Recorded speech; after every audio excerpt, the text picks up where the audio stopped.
السلام عليكم. لا تنسوا الاعجاب بالفيديو والاشتراك في القناة تشجيعا لنا لنستمر بنشر المزيد ان شاء الله. السلام عليكم ورحمة الله وبركاته. اللهم صل وسلم وبارك على سيدنا محمد وعلى آله وأصحابه أجمعين. ازيكم يا حبايبي، عاملين ايه؟ على فكرة أنا منعت أنزل فيديوهات لأن لا عنت بشوف لايكات ولا بشوف تعليقات ولا بشوف حاجة، أنا زعلانة. فعشان كده قلت بقى ايه، مش هنزل فيديوهات تاني. بس أنا رجعت عشان ناس كتير كتبت لي، قلت أرجع بقى ايه أنزل لكم فيديوهات جميلة. يعني يا ريت يا جماعه ما تنسوناش باللايك والشير يا جماعه، اللايك عشان يوصلكم كل فيديو جديد انا بنزله. اللي عنده اي استفسار او اي رؤيه يخش تحت الفيديو تحت في التعليقات يكتب له، وان شاء الله انا هكون معاكم وهرد عليكم يا جماعه. دع انا بحب دعمكم ليا وبحب تعليقاتكم وبحب كلامكم الجميل. بس انا بزعل لما يعني بلاقي كله مش ساعات مش بيبص على الفيديوهات او بيتفرج، فبقول له اعمل ليه بقى. فلما لقيت الناس رجعت كتبت لي قلت انا هعمل لكم فيديوهات تانية جميلة تعجبكم. النهارده احنا هنتكلم عن القبلة او البوسة في المنام. القبلة دي يا جماعة جاية من كلمة قبول امر ليك او ليكي، تمام؟ يعني القبلة دي قبول امر ليك او ليها في المنام. طيب البني ادم لما يشوف نفسه ان هو بيقبل حد هو بيحبه بيبقى مودة ورحمة بينه وبينه وصلة بينه تعلق بينه وبين بعضيهم. لو بنت العزباء شافت ان هي بتقبل حد هي بتحبه في المنام، ده قبول امر ليها ان الامر ده هيحصل، ان هي ترتبط بيه او هتتخطب له قريب او هيحصل بينهم زواج.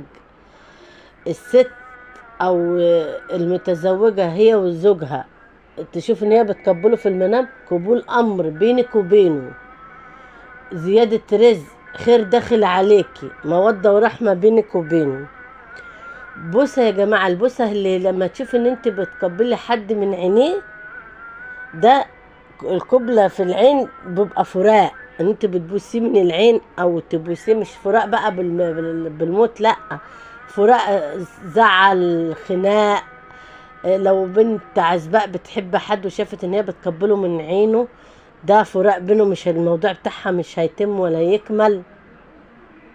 دي قبلة العين يا جماعة.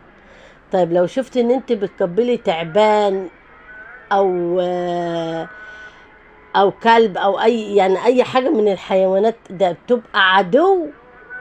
وانت إن العدو ده يبقى انت يعني انت في قبول بتبوسيه، ده بيبقى فيه هيحصل بينك وبين بعض صلح، او ان انت امر هيتقبله منك او امر انت هتتقبليه منه من العدو ده. ماشي يا جماعة. طيب قبلة الميت يا جماعة، قبلة الميت دي يا جماعة بتبقى خير ورزق. طب لو شفت ان انت بتقبل الميت من رأسه، ده بيبقى قبول، يعني في رأس مال عايد عليك، ورث، مشروع هتعمله، لان الرأس دي دل على المال والرزق، فبيبقى في ورث هيعود عليك، يعني الميت ده في ورث منه، في خير جاي لك، مشروع هتعمله. دي قبلة الراس او بوسة الراس يا جماعة. طيب بوسة البطن يا جماعة، لو انت بتبوس البطن بتاعت في البطن بتاعت المتوفي في المنام، دليل على اهله وزويه، يعني ممكن هتود حد، هيبقى في صلة رحم، في مودة. لان دايما البطن يا جماعة سواء للمتوفي او الانسان عامة، البطن دي دالة على الاهل والاقارب وزوي البني ادم.